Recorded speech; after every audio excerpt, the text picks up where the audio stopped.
Judge Raymond Keller looked down at the quiet black man standing before the bench and smirked. "You barely said 3 words this entire trial," he mocked. "Maybe prison will finally teach you how the law works." A few people in the courtroom laughed nervously. Marcus Kane stood silently in a gray suit, hands folded calmly in front of him.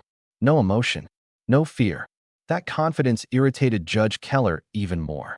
For weeks, Marcus had been accused of conspiracy, bribery, and obstruction tied to a massive city corruption case. The media already labeled him guilty, and Judge Keller clearly enjoyed every second of it. "You thought you could outsmart this court," Keller snapped. Marcus finally spoke quietly. "No, Your Honor. I came here to expose it." The judge rolled his eyes dramatically. "Enough." He slammed the gavel hard. "This court sentences Marcus Kane to 12 years in federal prison." Gasps spread through the courtroom. Several reporters immediately began typing. Marcus's attorney looked horrified, but Marcus himself didn't react at all. Instead, he slowly smiled. Judge Keller frowned instantly. "What's funny?" Marcus calmly reached inside his jacket. Bailiffs stepped forward immediately, but Marcus only removed a black leather badge wallet, then flipped it open. "FBI." The courtroom froze. Complete silence. Judge Keller stared at the badge in disbelief. Marcus looked directly into his eyes. "Special Agent Marcus Kane," he said calmly. "Organized Crime Division." Nobody moved. Nobody even breathed. The prosecutor slowly sat back down in shock. Judge Keller's face lost all color. This is impossible." Marcus calmly placed several thick folders onto the defense table. "No," he replied quietly. "What's impossible is how long you thought nobody was watching." The room exploded into whispers. Marcus continued speaking calmly.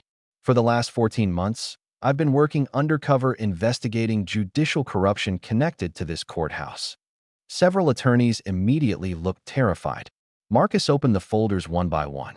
Inside were bank transfers, secret recordings, witness payments, private conversations between the judge and powerful businessmen. Every file connected directly back to Judge Keller. The courtroom became chaos. Reporters rushed toward the aisle. People stood up in shock. The judge slammed his hands onto the bench.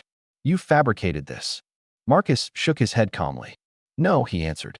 "Your own staff helped build the case." That sentence hit like a bomb. Even the bailiffs looked nervous now. Marcus stepped forward slightly. "You targeted innocent defendants," he continued quietly. "Accepted bribes, buried evidence, destroyed lives." Judge Keller looked like he could barely breathe.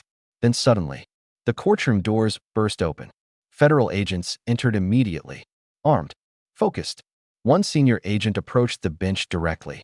"Judge Raymond Keller," he announced firmly, "you are under federal investigation for racketeering, obstruction of justice, conspiracy, and abuse of office."